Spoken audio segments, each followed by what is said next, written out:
हिस्सा है कांग्रेस कमेटी का जो मुख्यालय है नवीन आधुनिक बिल्डिंग में शिफ्ट हुआ है। मुझे लगता है कि एक अच्छी शुरुआत होगी इससे।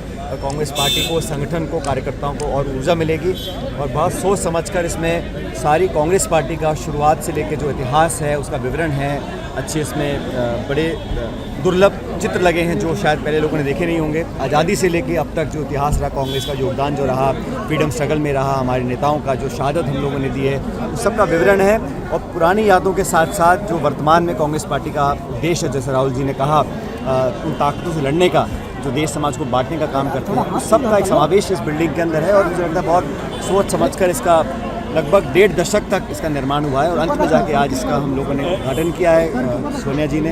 तो बड़ा खुशी का अवसर है और मैं तमाम कांग्रेस कार्यकर्ताओं को और देशवासियों को बहुत शुभकामनाएं देता हूं। सवाल ये है कि इस देश में जिन लाखों लाख लोगों ने शहादत देकर अंग्रेजों को खदेड़ा था, अहिंसा के मार्ग पर चलते हुए महात्मा गांधी ने, कांग्रेस पार्टी ने, सब लोगों ने मिलकर इस देश को आज़ादी दिलाई थी।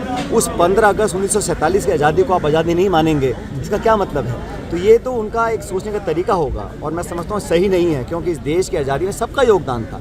47 में जब अंग्रेज़ों को हम यहाँ से हटाए थे हिंदुस्तान के लोगों ने, वही इस मुल्क की आज़ादी का दिवस था।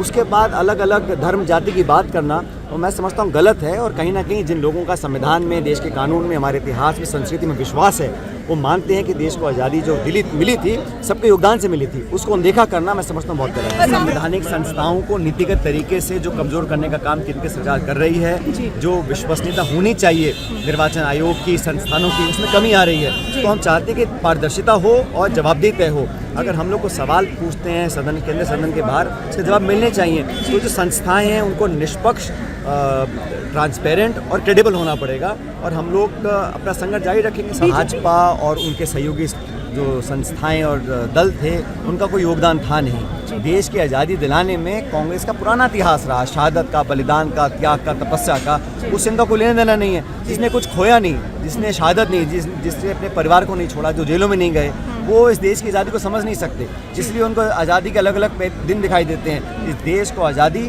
भारत के लोगों ने दिलाई थी, महात्मा गांधी के नेतृत्व में कांग्रेस पार्टी ने दिलाई थी, हम सबों ने मिलकर दिलाई थी। तो 15 अगस्त को कौन भूल सकता है? और जो बोल रहा है वो बहुत बड़ी गलती कर रहा है।